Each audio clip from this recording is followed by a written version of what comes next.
जय हिंद दोस्तों, आइए यूपीएसआई को समझते हैं। यह पेपर ओएमआर बेस्ड होगा यानी कि ऑफलाइन होगा और 4543 पद इस बार है।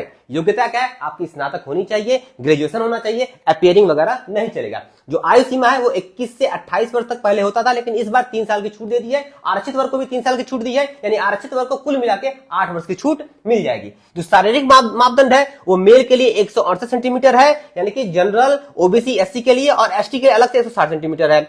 ठीक उसी प्रकार फीमेल के लिए 152 सेंटीमीटर है, यानी कि जनरल, ओबीसी, एससी के लिए, एसटी के लिए अलग से 147 सेंटीमीटर है। ध्यान रहे, यहां पे फीमेल के लिए एक और क्राइटेरिया लगाया गया है, 40 किलो से कम नहीं होना चाहिए। दौड़ जो है वह आपका पेपर के बाद होगा, लेकिन यहां पे ये भी एक योग्यता है जिसको भी समझना जरूरी है। 4.8 किलोमीटर 28 मिनट में दौड़ना है मेल को और 2.4 किलोमीटर 16 मिनट में दौड़ना है आपको फीमेल को। आइए एग्जाम पैटर्न को समझते हैं। 4 सेक्शन होंगे, 160 प्रश्न होगा और हर प्रश्न 2.5 अंक का होगा। इसका मतलब कुल हो गया 400 अंक और समय मिलेगा मात्र 2 घंटे। तो सेक्शन क्या है? सामान्य हिंदी का 40 प्रश्न, मूल विधि, संविधान, सामान्य ज्ञान का 40 प्रश्न, ये आपके मैथमेटिक्स है 40 प्रश्न और रीजनिंग का क्या हो जाएगा 40 प्रश्न। हर सेक्शन में आपको कम से कम 35 प्रश्न प्राप्त करना जरूरी है, यानी कि 40 प्रश्न में 14 प्रश्न तो आपको करने ही करने हैं। हर सेक्शन में क्या करना है? 14 प्रश्न आपको करने ही करने हैं और कुल मिला के, कुल में सब में मिला के 160 में आधे आपको क्या करना है यहाँ पे करना है, तभी आपकी ओएमआर कॉपी चेक हो पाएगी। आसान पेपर आता है, आप कर ले जाएंगे।